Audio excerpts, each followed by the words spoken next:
प्रशासनिक व्यवस्था अलर्ट पर है।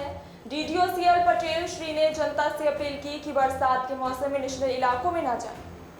સમગ્ર રાજ્યમાં ભારે વરસાદની સ્થિતિને લઈને મહીસાગર જિલ્લામાં પણ સવારે 6 વાગ્યા સુધીમાં એવરેજ 5 ઇંચ વરસાદ થયો છે। આજના દિવસે પણ સવારના 6 થી અત્યારના 4 સુધીમાં 2 ઇંચ જેટલો વરસાદ થયેલો છે।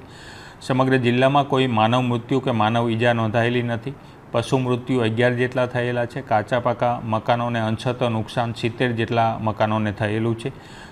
જિલ્લામાં જે 2 ડેમ આવેલા છે એ પાનમ ડેમમાં સવારના બપોરના 1 વાગ્યાથી 50,000 ક્યુસેક પાણી છોડવામાં આવી રહ્યું છે, જે અત્યારે 1,33,000 ક્યુસેક સુધી છે। પાનમ ડેમના અસરગ્રસ્ત જે ગામો છે એને સવારથી સાવચેત અને એલર્ટ કરવામાં આવેલા છે। એ જ રીતે કડાણા ડેમમાં હજુ કોઈ પાણી છોડવામાં આવી નથી રહ્યું, પરંતુ સાંજના 6 વાગ્યાની આસપાસ 50,000 ક્યુસેક જેટલું પાણી છોડવાનું ડેમ ઓથોરિટી દ્વારા પ્લાનિંગ કરવામાં આવેલું છે। એ ગામોને પણ અત્યારથી જ સાવચેત કરવામાં આવેલા છે। જરૂર જણાય એ લોકોનું સ્થળાંતર કરવા સુધીની તમામ તૈયારીઓ કરવામાં આવેલી છે।